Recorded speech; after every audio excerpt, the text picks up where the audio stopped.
Welcome, geeks, to another exciting episode of Rockin The Code World with dotNetDave. I'm David McCarter. I'm glad you're here.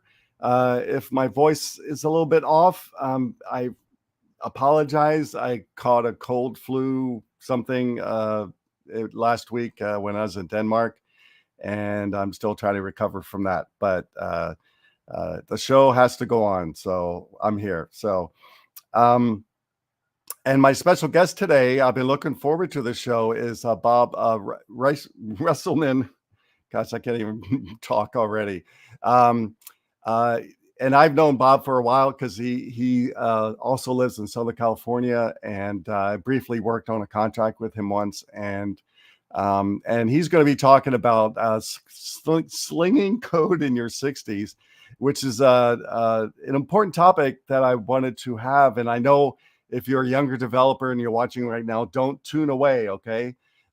Because, I wished that people were having, such, talks like this when I was a younger developer to prepare me for what I'm experiencing now. Because, I don't know what Bob will say, but, being a developer in this world, the longer you are, the harder it is to find a job and to get people to pay your worth and everything. And so I'm having a hard time navigating this last part of my career. And so hopefully Bob will give us some good tips, or we can discuss, and hopefully you might have some tips out there if you're an older developer. But if you're a younger developer, keep watching, because you need to start thinking about this now, because it's going to happen.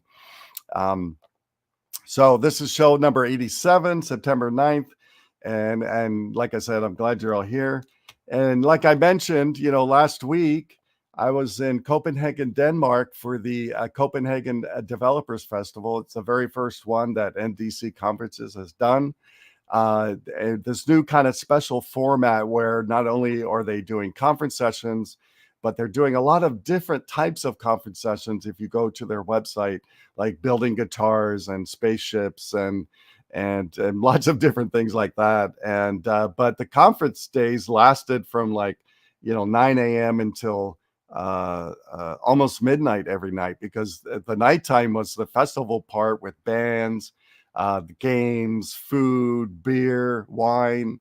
And I had a really good time. Not only did I catch up with a lot of people I haven't seen in a long time who's been on the show, like Carl Franklin, Richard Campbell, and Mads Torgensen.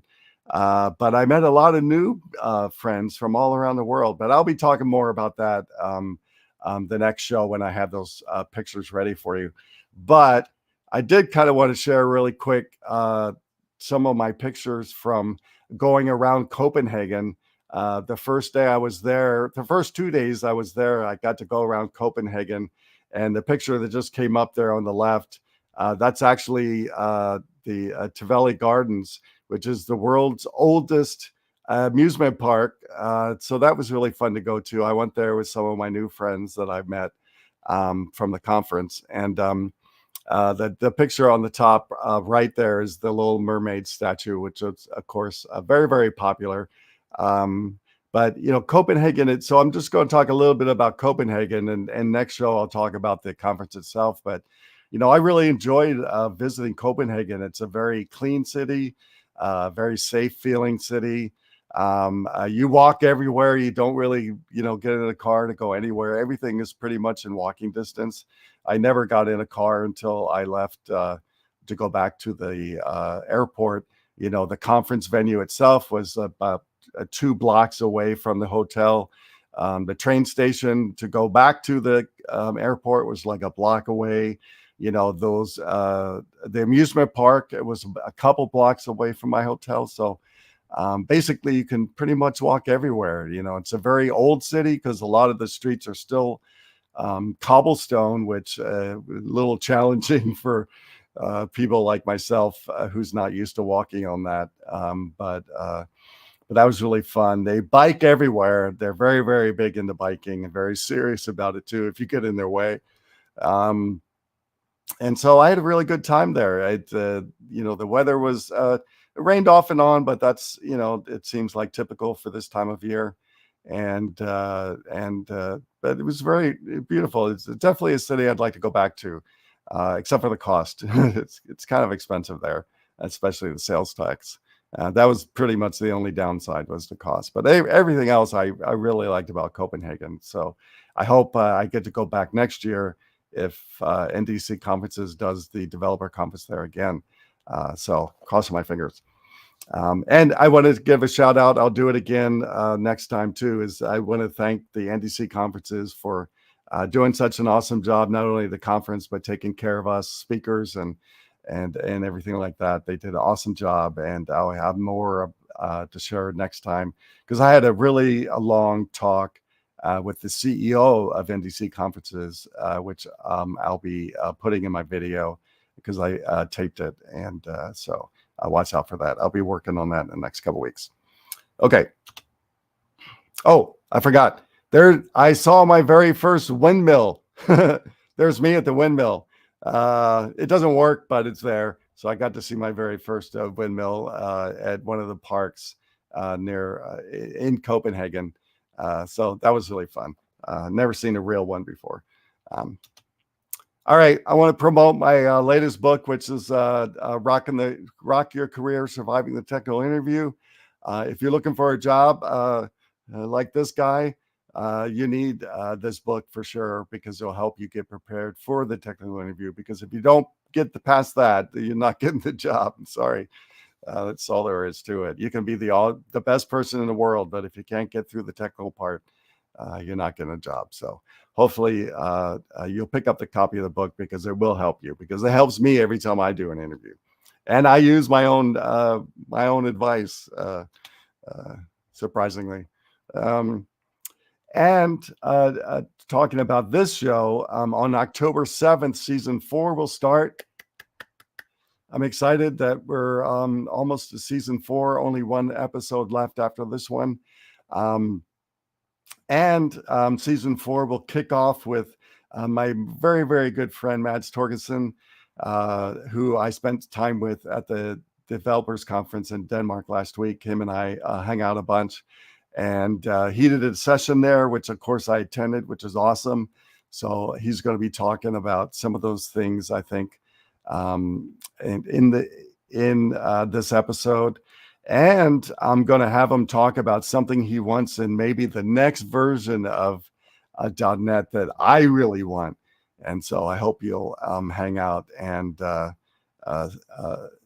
join us for that, for the first episode for season 4, October 7th. Set your calendars. I already have the blog post about it now, if you want to go to that. All right, I want to bring on Bob, if I can get through the bio without coughing. Bob's a nationally known software developer, systems architect, researcher, and technical writer, journalist. Bob has written a number of books on computer programming and dozens of articles about topics related to software development technologies and techniques, as well as culture of software development. He's also contributed to the server-side blockchain journal, DevOps.com, as well as a number of other websites. Welcome, Bob. Hey, welcome, Dave. Thanks for having me. Hey, how's it going? I'm still here. All my parts work, you know. You made it through COVID okay?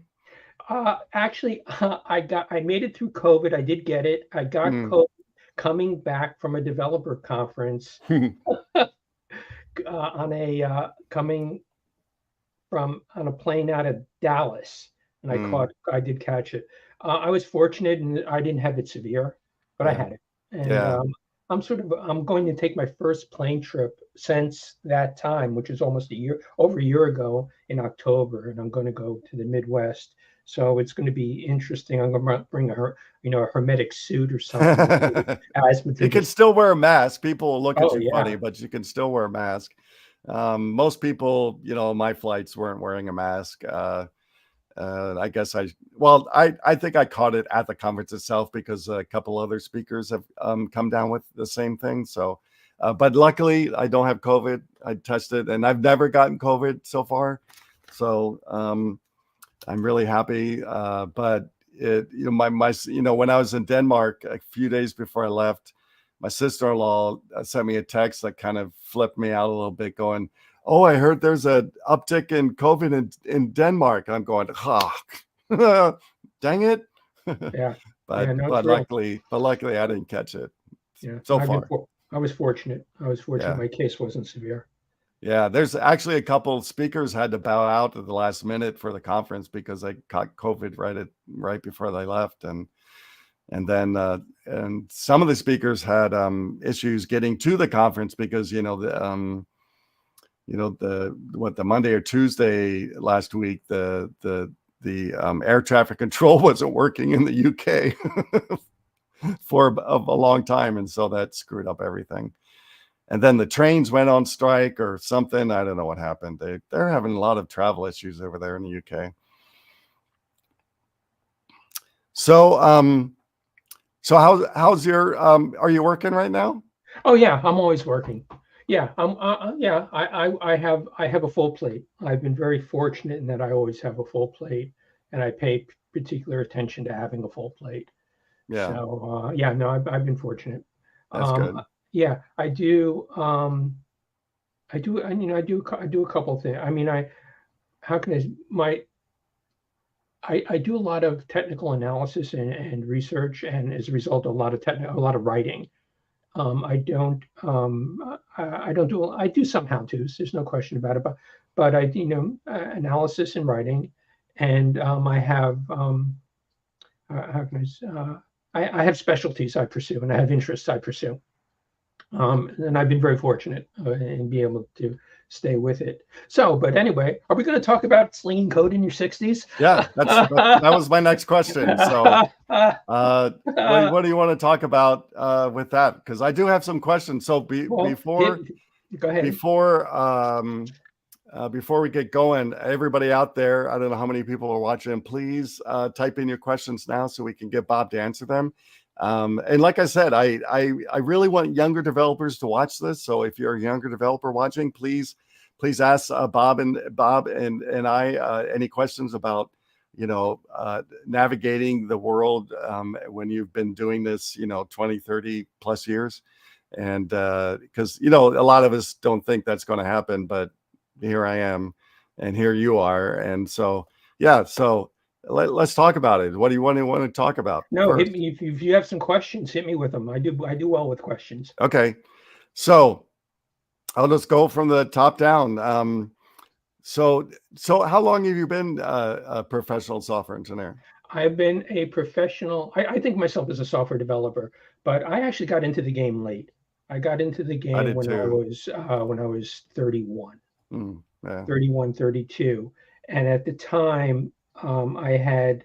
My undergraduate degree was in music. My graduate degree was in educational psychology, and I had two kids, and at that time they're 4 years apart. So I think my oldest was 6 and the youngest was 2. And I'm realizing that, to be honest, I said, look, I got to figure out a way to make some money here.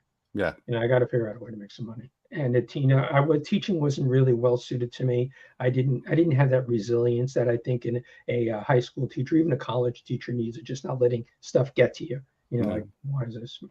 And I had some experience undergraduate in the 70s doing mainframe programming in PL1. So this notion of programming was an alien to me. And at that time, when I was just turning 30, so it was probably 89, 90, the PC thingy was just emerging. Yeah. But I decided I started programming as a way. My first experience programming was using an application was 2 things: spreadsheets, which I found intriguing, and putting the formulas in the spreadsheets, and then writing music, being able to write string quartets. Using a computer. I found that really just very liberating, but I didn't have any professional experience. So the world will now know the first job I got that actually had anything to do with computers was I got a job with a computer rental company running around. They would rent computers to companies, and my job was to load the computers in the truck and drive them around and install them in clients. That's what I Yeah. did. And as a result of that, I had to learn configuration. I had to learn how to put a computer together. I had to learn all that stuff. And while I was at this company, I took an interest again in rekindling and programming, and I wrote a leasing calculator for them in BASIC. That's really sending me, and that's a while ago, right? And that was successful. I said, gee, this is really what I like to do. And the other thing I got interested in, this was pre-Windows. There was no Windows when I started out. I think when you started out, there were no Windows. And there was Windows when I started out. Yeah. Okay. Yeah. No, there was no Windows. I didn't have we didn't need no stinking Windows. Yeah. So the notion of user experience was pretty much character-based screens or the command prompt. And so, but there was the emergence of graphical interfaces through drivers. And I started playing around with this. I mean, I had a computer, and I did like them, and I liked the immediate interaction of trying to battle the computer. And I wrote some on-screen interactive graphics.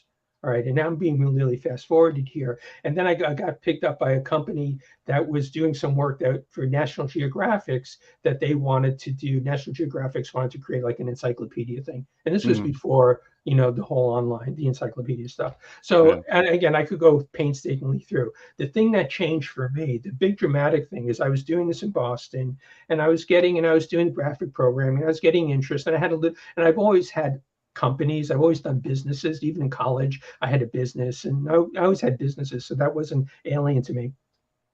And then then I answered an ad in the Boston Globe that they said, computer company needs multimedia programmers, right? And so I said, okay, I guess I'm doing graphics, multimedia programming, and why not? So I sent the resume to this computer company, hire me to do your multimedia programming.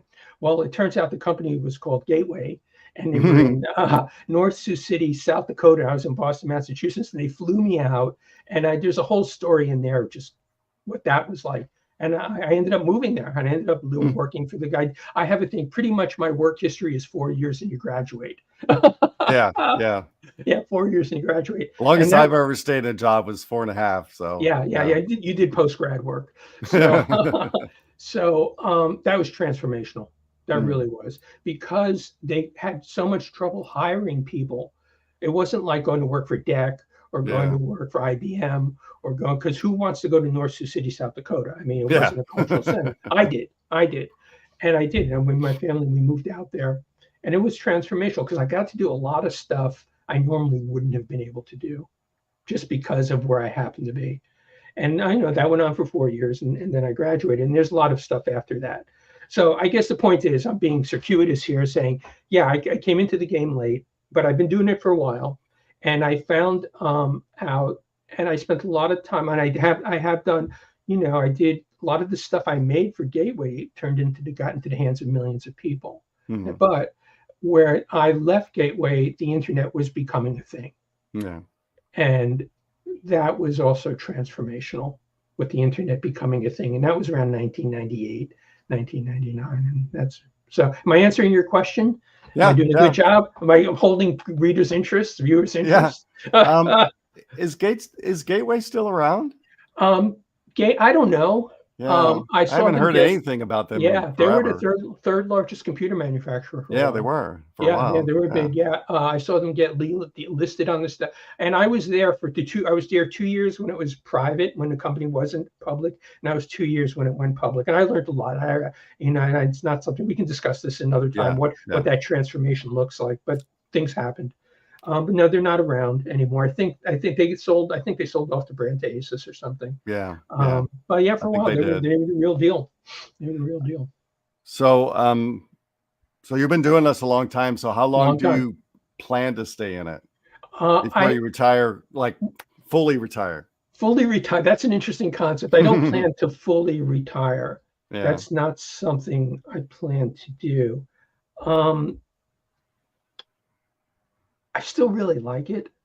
Here's the thing. I really like it. There's no question about it. So what's it like? Let me talk about being sick. This is the last year I'll be 60. I will be. This is my last year. I will be 70 in July of the upcoming year. I'm now going to be officially really old, as opposed to being sort of old. Now I'm going to be Yeah, really old. yeah. So in my 60s. So there's a couple things that have changed. First of all, when I was in my 30s and even in my 40s, I had the physical stamina to really do, those 2 or 3 days of straight coding where Right. that's all there was, and that was your complete world. And I was fortunate at the time because my kids and my wife at the time, they were good about it. They sort of Mhm. got it. And also when I was writing the books, and if anybody's written a book, will tell you it's really an arduous undertaking. It It's is. really it's written, and I went through 4 of them. And I remember my daughter once saying when one of the book contracts came in, she started to cry, and I said, "Why are you crying?" She said, "Another book," And these were times when you actually made money from writing books. Right. This was Not real. anymore. No, not anymore. And so I had that physical stamina. Now I don't. Now I don't. Yeah, I don't either. Yeah, I just don't have it. And so as a result, I don't do production code. I don't look at, when the recruiters call me, full stack developer, I just, put that No such away. thing. Yeah. I'm a no stack developer. Yeah, no stack developer. Yeah. One stack developer. I'm in one stack. Right. One stack developer or an unstacked developer. So so that doesn't happen. What I do now is I still enjoy learning technologies. I'm very cautious. I don't learn anything on whim because I know how to learn technologies, and I do. And I like complex, and I like explaining them. And one of the fortunate things, and I'm sort of what was surprising to me is my undergraduate degree is in educational psychology. And there's stuff that you actually learn in school when you get a master's about how people learn. Right. And what cognitive development looks like. And I've been fortunate that I had that stuff, and I had some professors who were really into it. And I've written some articles about that I can share online or later about how people learn and how to teach technology or how to communicate technology in a way that's in a way that's suited to how human beings learn. And there is a science. Human beings learn in a particular manner. So I've sort of carved out that area. So a lot of my work is research, understanding how technologies work. That I've been doing this a long time, I can sort of figure out what's real and what's sort of noise, and what's just another thing. Like there is an eternal cycle that no matter what, it's like, gee, I made some code. I got to make sure it works. I got to get it out to the users, and then I got to sort of revise the code based on user response. That's the virtuous cycle, and that cycle's eternal, whether you're writing mainframe code or whether you're doing modern distributed systems.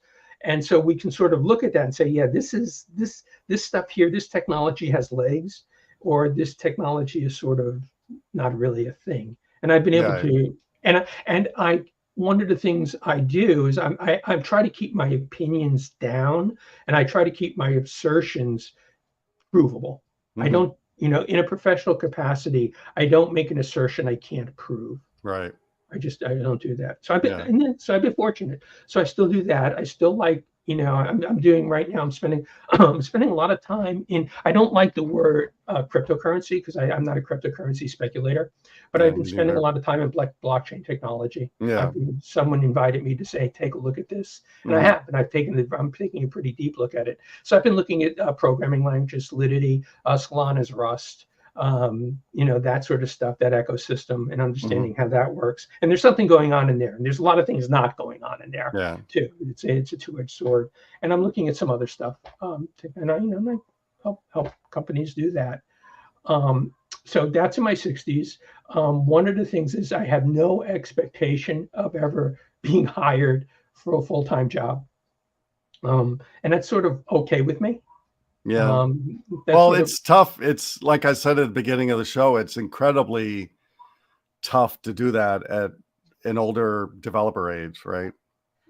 Yes, it is. And here's for those younger developers who are watching and care about this stuff. First of all, I have no idea if you're 30 now and you're slinging code and it's working for you and you're liking it, and there has to be that intrinsic engagement. You really sort of got to like it. You can't fake it for a long. Oh, you have to like what you're doing if you're going to do this for as long as you and I have, right? Yeah, there's something there. So I have no idea what the world's going to look like in 30 years. I'm seeing some trends, So I don't know. You mean I can't predict the future? But here's what I've been for. Again, I have to say I have been very, very fortunate. Okay, a lot of people I know my age haven't. All right, and a lot of people in software, but they're not really in software. But the first lesson I learned, and this someone told it to me who was 30 years older than me at the time, and he said the trick is to live on as little money as you can and live well. Yeah. Live well. And I really, really that's something that stuck with me for a long time. So I don't um I'm not a miser, but I'm very cautious of what my expenses are. Yeah, me Right. too. I am I too. mean, Yeah. yeah. I mean, I went through the period of, I think the most luxurious car I ever owned was a Saab convertible, right? That was like my period of luxury. I had some money, I bought the car, and I drove it around, and now I have a Kia Soul. Yeah. And I live in Southern California, so I don't have rot, right? I don't Right, have car rot that you have if right. you live in the Midwest. That Yeah. car, it's going to be 10 years old. It still works. If I put 6,000 miles a year on it, so figure that, and yeah, I'm doing well. So I live well. The other thing I learned, and this is particularly for going into later age, that I've been fortunate, is I saved money. And I was in a position now, granted, my kids are grown now. I have grandkids. I don't have that enormous burden of expense that I did in my 30s, 40s, and even up to a degree in my 50s. So I don't have that, but I was able to save money. And the reason saving money is important is that there's not, I've had the experience of, we work for companies. I'm under no illusion that companies are anything other than commercial organizations. That's what they do. I mean, if I've had businesses, if I had a business and I sold ice cream and I hire people, I want to help me sell ice cream. Our goal is to sell ice cream. And if ice cream sales go off and nobody wants to buy ice cream anymore, yeah, I'll be somewhat generous for a period of time. But if the cash flow is not there, we're not going to be, sorry. Sorry. So, and it took me a while to understand, to just accept that thinking. Just to accept it. So, there's really nothing more terrifying than really you work for a major company. And when you work for a major company, ice cream sales aren't in your face every day. If you work for a company that has 19, Gateway had 19,000. I work for Capgemini, 35,000. That you're so removed from what the day-to-day reality looks like. It's like there. So again, so there's nothing more terrifying than one day being called and getting a call from your manager, on the food chain, and saying, okay, meet me in this room at 12 o'clock. And you walk into the room at 12 o'clock. Bring your computer. Bring your computer. And there's the guy from HR, right? Or the person from HR. And it, having done this more than once, what the song is, right? Oh, yeah. Bob, thank you for your service. It happened to me last year. Exact same thing happened. Come to the conference room and bring your laptop. Right. I knew immediately what's happening. Right. And by the way, check in your code, right? Check in your code, bring your laptop, and there's HR person. And at this point, I don't even, it's happened a lot. It's happened a lot, I can say. And sometimes it's probably due to me being Bob, and sometimes it's due to circumstances out of my control. Yeah. But it happens. So there's really nothing terrifying if that's all you got. If you get called in and you say, by the way, here's your severance pay and goodbye, and there's nothing else. And if you have nothing else, if you have no context, if you have no community, if you have nothing, that's a pretty, and you have kids, that's a pretty terrifying situation to be in. It is. And it really, can really mess with your self-esteem dramatically, or, what some of us call, our imposter syndrome. For example, the last guest on my show, we talked a whole hour about imposter syndrome, because this time, after losing my last contract, for some reason, imposter syndrome hit me really hard. And so I had him on the show so we could talk about it. But yeah, it's every time you get, laid off like that, it's a difficult situation, right? Because you sit there going, oh, what did I do? How could I have done better? all those kind of things. And it's tough. Right. And so I've just accept. So I put my business head on.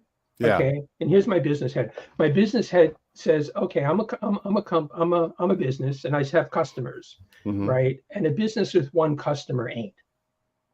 Right. You don't ever want to have just one customer. Right. And you want to have a lot of customers. Right. And so what I've done, and it took a while to get here. And again, this is why savings are important, because when I started, I said, okay, I'm in my 60s.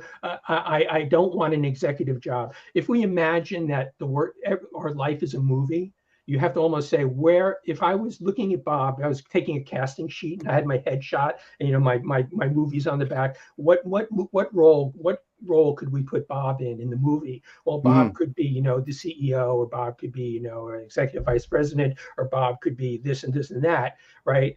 And those roles I just don't want anymore, because people can relate. I just don't want those roles. So what I said is, okay, so the trick is to have a lot of customers, just have a lot of customers, and also to devote a portion of my day to sales, right? Just a portion of my day to sales. You have to keep putting yourself out there. And so as a result, when you only have one customer, hence a full-time job, and that customer goes away, you got a real problem. Yeah. Right. But if you have 6, 7, or 10 customers with varying degrees of revenue, right? Varying degrees of revenue, because the trick is cash flow. You always want some cash coming in. Right. In some degree, right? So if you have, and one customer says, thanks, Bob, project's over, or something, that's great, because that's okay. Thank you. It's been great. Call me if you need something else. Or maybe, you keep touch with them, no animosity, but you have 4 or 5 other people that you're still working with. Right now, the trick is, what do you need? Well, you need to be very good at organizing your time. You need a payroll. You need a billing system. Right. You need QuickBooks and all that good stuff. You need to take care of yourself and do your invoicing on time. And as a result, things have been okay for me. People come, people go, and that's all right. But the trick is, okay, I'm sorry. No, go ahead. No, the trick is, again, I have to emphasize this: save money. You've got to have working capital. You've got to have working capital. Yeah. You have to have a half a year's worth of money. And you have to have more if you're going the consulting route, right? I think. Yeah, well, and it depends what you want to do too, and what your business, what is your core competency, and what do you want to do, right? And what do you have to bring? And typically, what I try to do is I always keep doing my stuff. So for right now, one of the things I'm very interested in, again, how people learn how to teach technology. And I learn a lot of stuff through videos. I rarely read documentation anymore. My process is I watch the videos, and then I'll watch the videos and I'll download the code and I'll play with the code for a while, and then I'll read the documentation. So one of the things this is a plug for one of the companies that I have a relationship with called Instruct.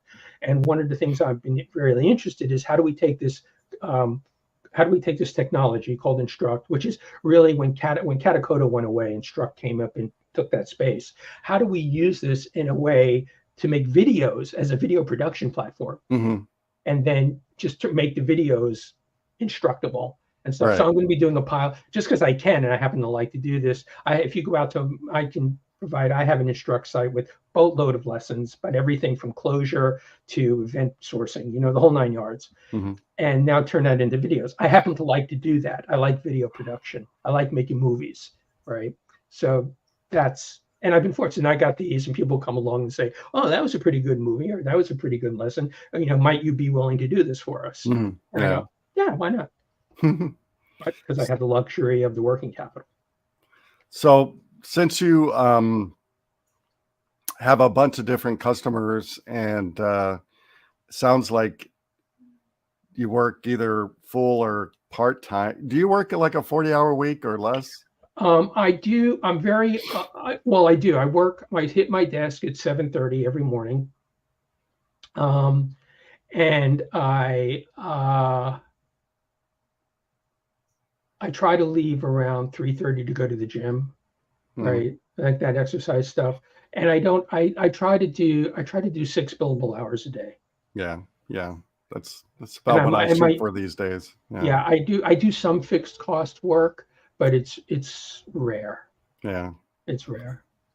Well, this wasn't the question I was going to ask you, but I was Simon beat me to it. You leave it up, Simon. It's okay. It's we'll ask what my friend Mark asked. But what are your thoughts on Blazor? I just turned 60 and not sure if it's worth the effort to learn. Oh, well, that's a good question, Mark. Thank you for asking. Nice guitar there. Let's go up the stack. WebAssembly. Yeah. Yeah, WebAssembly. WebAssembly came on my radar about 5 years ago. And if you do a search, WebAssembly Reselman, you'll see all my articles out there about it. And I do work for this company called Mimic, and they have a whole WebAssembly infrastructure that they use to deploy peer-to-peer microservices, which is interesting. WebAssembly is very much worth paying attention to. Yes. So. There is definitely something there. As a matter of fact, if we start looking at, and again, I don't know the internals, so I'm sort of suspect that if we start looking at like all the online stuff, I think even this SteamYard, because I'm not on a client, I'm wondering if there's just some WebAssembly going on in here. Probably. Yeah. Because you can't get that power without it. Yeah. So to answer your question, Mark, is for me, I like Blazor. Blazor's cool. I mean, I can't say it's cool. It's really cool. You can push a button and run server side or client side. I get that. And again, I maybe I should have worn my Blazor. I do have one in the closet, but I would pay more. My recommendation is to pay more attention to WebAssembly, right? And then once you get the grok the WebAssembly stuff, then look at Blazor if Blazor is something that interests you. Yeah. The question is now you're back into you're looking at Blazor shops, right? My thing is I'm agnostic, right? Yeah. So right now I haven't done, to be honest, I haven't done .NET professionally. I haven't done .NET since I think 2015. Right. So I'm never inviting you on the show again then. No, oh man. Oh, it's not that I don't want to. It's just that this is not a .NET show. So yeah, right. But that's not true. I was actually starting to look at Orleans. I've been looking at Orleans because I'm doing a lot with workflow technologies and actor models. But I guess that's a good one. I'm looking at now the actor model and workflows, and there's just a boatload of languages out there that support that. Right. So the ability to stay somewhat agnostic, the things that have been meaningful to me that I'm not unhappy I learned. I'm not unhappy I learned .NET. I get it. It really improved my object-oriented programming skills. I really get generic programming now because of .NET and all that good stuff. But where it becomes interesting is to look at the bigger global picture, right? So the actor model, right? Workflows, peer-to-peer networking. Blockchain technology and how is that implemented, right? How do you write logic in a blockchain, right? How do you do that? And then you'll see there's a whole pile of languages out there, and depending on what your interests are, if indeed your interests are mine, which is research and analysis, you need enough facility to be able to understand the language and to be able to read it at a good level, not just sort of grokking, but read it at a good level. And then I rely upon SMEs when it comes time to really do detail. Again, because there's only one of me and my head can only hold so much. I don't know if that answers your question. Was Mark that answered the Blazor question? I hope I answered it. Yeah. Yeah, I think it did. So I'll go to one of my questions, and Mark has another one, but we'll do that in a second. So since you have a bunch of, it seems like you have a bunch of contracts on your plate that keeps you busy and everything. The one thing that I'm having a really hard time, the last almost 10 years of, my career really is, trying to convince, companies that they need somebody with experience and pay for it, as opposed to, a couple people they could pay, junior people they could pay for me. Right. So, and I know a lot of companies out there for some reason value butts and seats over than, quality and experience. And that's just the way the career, this thing works.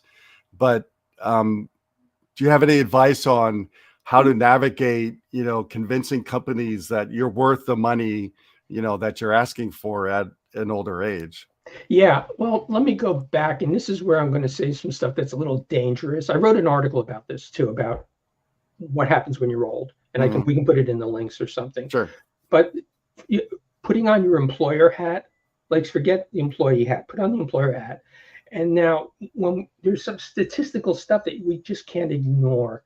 So, and I'm going to speak again, I'm 69 years old and I work. I mean, I'm sort of bummed out. David Bowie checked out at 65, right? So I outlived David Bowie, right?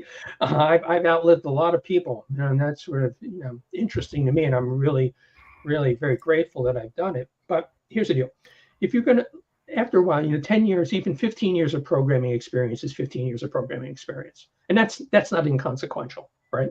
All right, so let's say that and after a while, the drop off, I have 15 years, I have 30 years.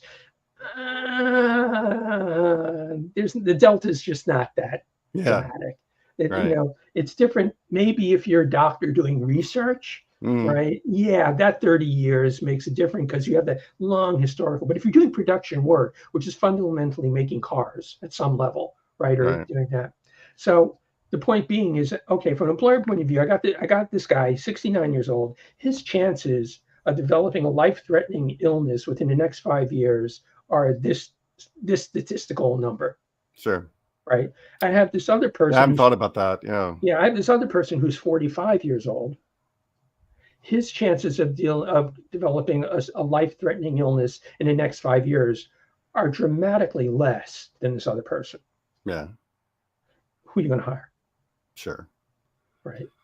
And that's I guess if employers think of it like that, I would, say that, especially, when not only did I do a survey about this, but, when I talk to other developers, most of us don't stay in a single job a long time, right? The average of my survey is 2 to 5 years.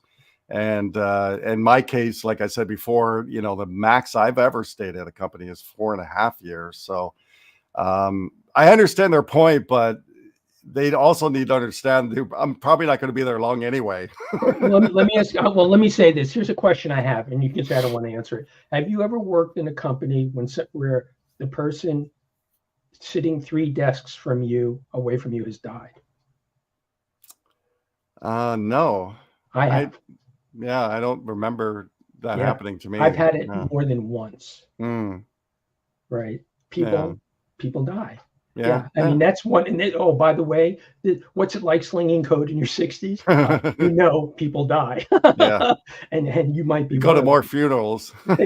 Or you're just very aware. You're very aware. Like the question I have, this is tangential. Do I want to here's a new technology. Do I want to devote 5 years of my life to it starting today? Sure. Right. Because that's what it takes to get good at something. 5 years. That's my estimation. So I don't have I accept that. And as a result, going back to what I said earlier, I don't have expectation, nor do I want to be doing production code. I don't have the stamina. Yeah.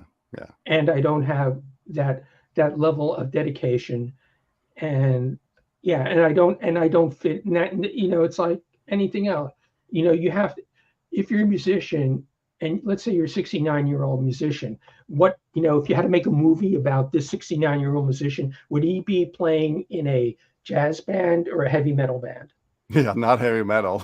Right. He'd be like, the aged, experienced, player playing, with all the famous, and there he is, and he's either at the end of his rope and he's living above a bar, or he's an enormously successful recording artist. Yeah. Right. But that's where it's at. Where do you fit in the movie? And that's an interesting question that I ask myself all the time. Look at Motley Crue. They don't even play their instruments live anymore. They're pre-recorded. That's how lazy and old they are. And why people pay to go see them is beyond me. But I don't want to get off on that tangent because I'll never shut up about it.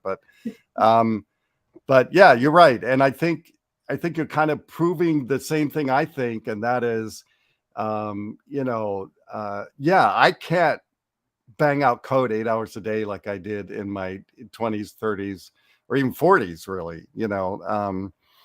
And that's, and unfortunately, what I see is, companies either not hiring us or not even looking at us because we can't do stuff like that, but what I think that companies, at least most of the companies I talk to, most companies fail to realize is what we do bring to the project besides spitting out code 8 hours a day, right?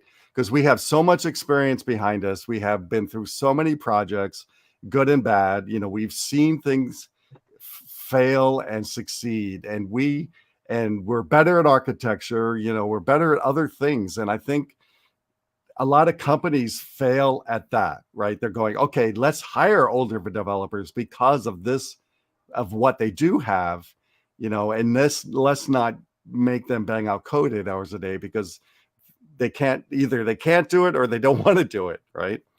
Yeah, and I come from I'm not a different place, but my attitude is more about a plumber, right? I mean, actually,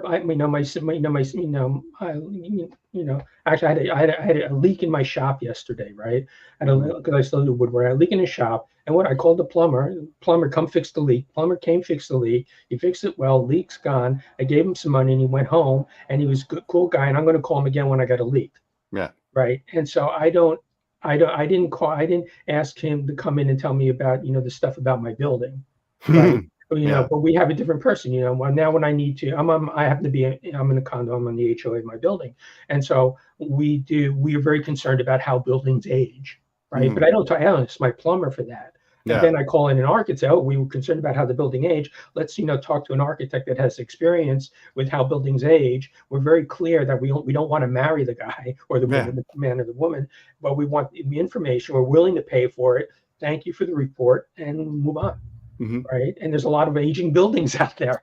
Yeah, we have a big problem with that now, right? Yeah. There's a lot of aging buildings, how that goes. So and the other thing, for me is, I care a great deal about this thing. It changed my life. It's a level of creativity and a type of creativity you can't find anywhere else. Writing a slick piece of code that actually does something cool and having to interact with it and improve it. It's hard to replicate that creativity elsewhere. Yeah. Once you make a guitar, that's it. It's out the door. It's on. Right? Yeah, it's done. And so, I really like that. And I really care. I try to care as much as I can about the people I work with, right? Because they're human beings. Yeah. They're just trying to slog through the day like the rest of us, right? They're human beings. What I don't care that much about anymore is corporate outcomes.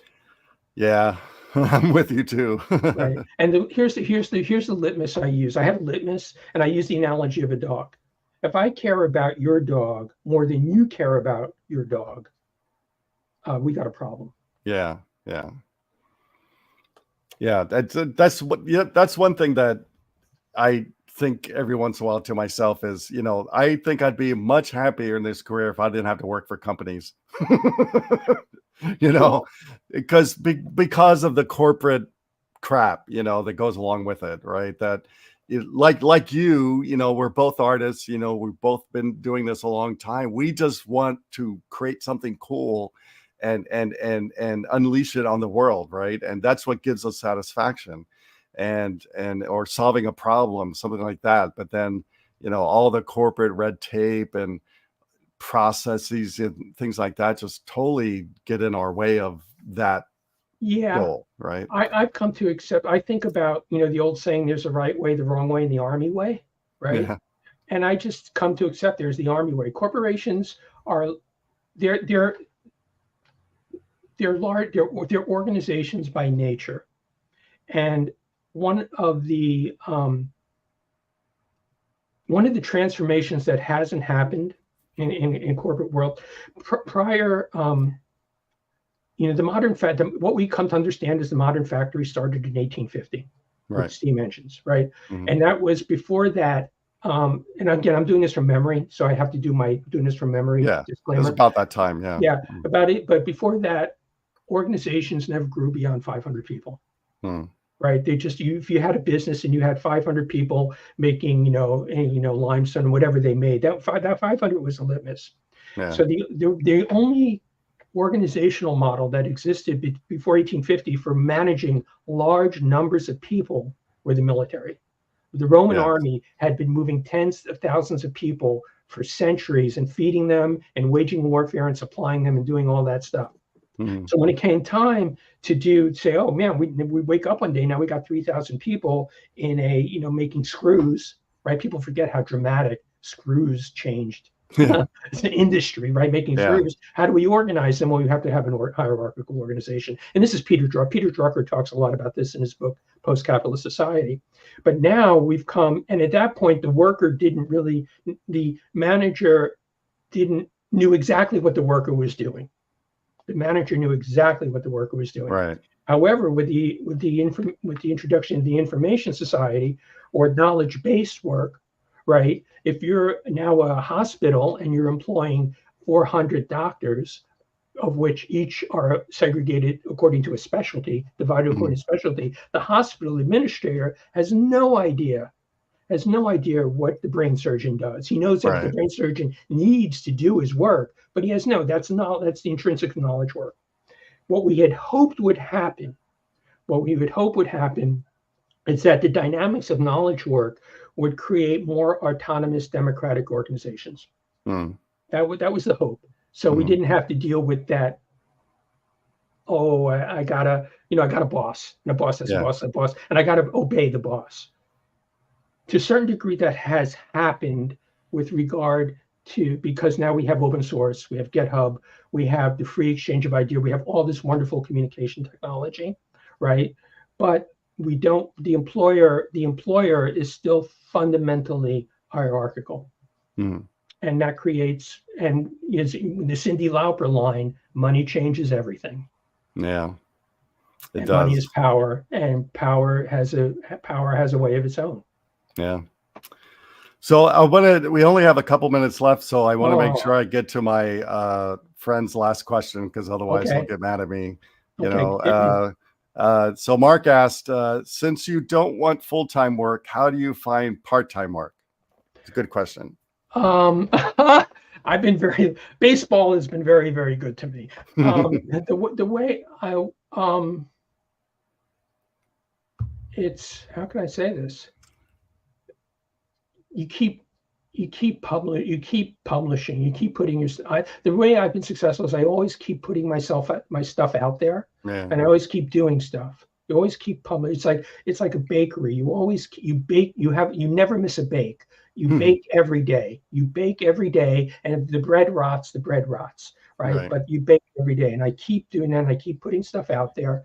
I've cut back on my social media presence because I found that it doesn't really matter. No, it just doesn't matter. Not much. But I keep putting stuff out there, and I take a genuine interest.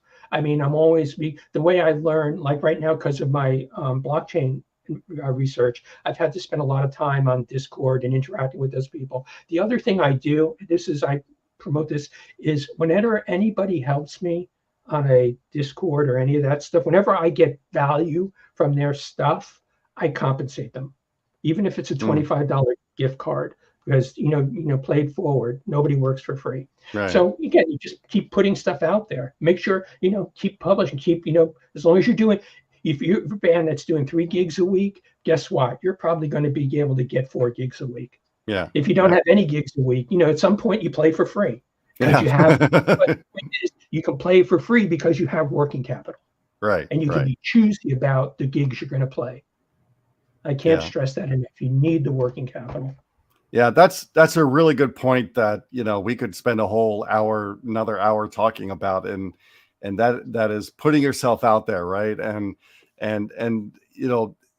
I do a lot of writing and videos and speaking and things like that, and believe me, a lot of that is the reason I do that is because I love helping people, right? But the other reason is to keep myself in the market, being noticed, right? Because when I do need a new contract or a new position or something like that, then I want to make sure, oh yeah, I heard about that guy, or yeah, I read a blog a post that he did I really liked, or something like that, right? And that gives you a lot of credibility, right? If you do put yourself out there, either by, like I said, speaking, writing, books, videos, whatever, right? You got to keep yourself in the market, right? Yeah. You got to stay active. Yeah. Okay. So that was too short. I want to keep talking. Well, we do it again. The last thing I need to mention too, I forgot to mention this on my list of stuff, is for anybody who's in their 60s, do not go too far from the code. Coding is like playing the piano. You've got to play every day. If you don't play the piano every day and you profess to be a pianist, your piano playing is going to suck. If you don't code every day, your coding is going to suck. Yeah, that actually, I because of my trip to Denmark, I didn't play. So every weekend I practice at least 5 hours every weekend without fail, unless I'm sick, like this weekend. But so the 2 weekends before, the last 2 weekends I couldn't play because I was going or coming back from Copenhagen. And so Labor Day, before I caught this flu, I played, and I was going, gosh dang it. I only was gone 2 weeks. And I'm already forgetting some of the chords. What is wrong with me? I've been playing these songs for decades, and 2 weeks and I start forgetting a few things. Come on. I must really be getting old now. Okay. So let me ask you the last question, because I got to go, because Simon's got to go to bed or go party or whatever young people do late at night in India. So I asked you one question the first time you were on the show. And by the way, Bob was my 9th guest, and now he's the 87th. So almost 80 shows later, you're back on the show, which I think I didn't really notice until Simon told me that. So what brings you happiness in your tech career? It varies. I mean, making good stuff is always satisfying. Good stuff is always satisfying. And, so there's some people might question, well, your stuff is not that good. Fine, tell me how to make it better. Okay, you got me. Yeah. And I've gone out of the Mr. Know-it-all business. I had a clearance sale, sold everything. But I do enjoy helping. I do enjoy helping others. I enjoy passing this thing on, because it was passed on to me. I didn't, I had to work really, again. I had two kids, and I just had to start out by delivering computers. I get it, but this is what I wanted to do. This was it. And so if I can make somebody's life a little easier, or make a group people's life a little easier, I get satisfaction. I get satisfaction from that, and helping people to think on their own. And making good stuff that counts. It's for something, sort of brings me a modicum of joy. That's you and I feel the same way. Listening to your story, because I didn't know until today, like the beginning of how you became a developer and everything, and other things you've said today. We are very similar. I know my hair might be longer than yours, but very similar with it. Not only how we started, but the creative thing, and we like helping people, and we get joy out of building something cool and interesting and unique that no one else has done. Right? Yeah, that's why I'm here. Right. Yeah. All right, but I better let you go. Thanks so much. You can hang out after the show's over if you want to chat. Otherwise, I'll let you get to your weekend. But no. Definitely I'll stick around. We can talk. I'll stick around. We can talk. Okay, but it's definitely not going to be 80 shows before I ask you back on again. Yeah. I shouldn't wait that long, especially for us older folks. Yeah, right. Sorry. That thing on Facebook, Bob's not there anymore. Bob's not here. Dave's not here. All right. Thanks a lot, Bob. I'll talk to you in a few minutes. Okay. Thanks. Wow, that was a really cool interview. As usual, it's too short. I really wanted to keep talking, because I didn't even ask Bob all the questions I had. So I had one more left, at least on my list. I wanted to ask him. So maybe we'll say that for next time. So hopefully we'll get him on, not 80 shows from now, but sooner, maybe next year. We'll see. So that was fun. I want to promote, when I was in Denmark last week, I did my session on code performance. And it was the first time I showed the differences between .NET 6 and .NET 8 in public. And there are some really big differences that you all need to know about that's coming in, in .NET 8. There's a lot of great .NET 8 overall has really changed in performance. Some things have actually gone negative, kind of backwards a little bit with performance, but I'm not too worried about that until the final version comes out. But there's a lot of changes. So if you want to keep up to date with the changes coming in .NET 8, and before I release the next version of my code performance book, you can go to that link there and subscribe and get these changes as I start publishing them pretty soon. So I hope you go there. It's only like $4.99 a month, and you can read all of these articles about performance that I have behind the subscription model. So I hope you do that. Because speaking of retirement, I need to save up for my retirement. So I hope you'll do that. Here's my geek humor for today. I saw this, I think, coming back from Denmark. I thought it was funny. My dream of becoming a programmer, and then a truck basically crashes into the bus. Technical interviews. Yep. That's definitely, I don't know about you all out there, especially if you've been doing this for a while, but technical interviews are just getting harder and harder not to do, but just not good anymore. And I hope we can change that, because it's really disheartening. But anyway, hopefully you're not experiencing that. As always, I hope you will help me help the kids from the slums in Delhi, India. These are pictures from my visit to the Voice of Slum last October, when I was there delivering 5 computers and visiting the kids. And the kids sang songs and read poetry to us. Really great kids. And they also have a new initiative they're trying to get funding for right now. So I hope you'll go to thevoiceofslum.org or go to my GoFundMe site, and I'll donate the money myself. But the best thing to do is just go to voiceofslum.org. There's lots of ways you can help them by not only donating money, but buying school supplies and things like that for the children. And they really need your support, because believe me, after walking through the slums twice now in Delhi, India, they have it really rough there. And us as software engineers, we have the ability to help them. And so just go to voiceofslum.org and please help the kids in Delhi, India. Also, unfortunately, I'm still having to talk about the Ukraine. They're still not going great there, and lots of I heard a lot of not great things when I was in Denmark, because I got to see the BBC News, which actually reports more news than American news channels do. And so please, send your thoughts and prayers if you can to them, and let's get this over with, because I want to go back and speak there, because I really loved the Ukraine when I was there. So, all right. With that, the next show will be in a couple of weeks because of scheduling things with Dylan. Dylan's a very popular speaker at the NDC conferences. He did a session in Denmark about this app that he wrote called that allows you to do guitarioke, which combines karaoke and guitar chords.